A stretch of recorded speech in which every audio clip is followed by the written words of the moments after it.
धारावी पुनर्विकासाच्या मुद्द्यावरून उद्धव ठाकरेंनी मोठं वक्तव्य केलंय। अदानी माझे शत्रू नाहीये, जो मुंबईचा शत्रू तो माझा शत्रू। मुंबईची विल्हेवाट लावू देणार नाही। अदानींना जमत नसेल तर धारावीचं टेंडर रद्द करावं, धारावीकरांना धारावीतच घर मिळावं। आम्ही विकासाच्या आड नाही आहोत आणि पवारही मुंबईची वाट लावायला देतील असं वाटत नाही, असं ठाकरेंनी म्हटलंय। माझी भूमिका स्पष्ट आहे, शिवसेनेची भूमिका स्पष्ट आहे।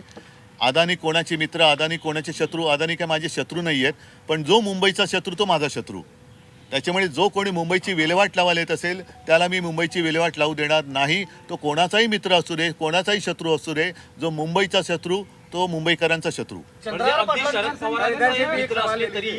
आणि मला नाही वाटत पवार साहेब सुद्धा मुंबईची वाट लावायला देतील। अदानींना हे जमत नसेल तर अदानींनी सांगावं की मला जमत नाही, नव्याने टेंडर मागवा आणि त्याचा विकास करा।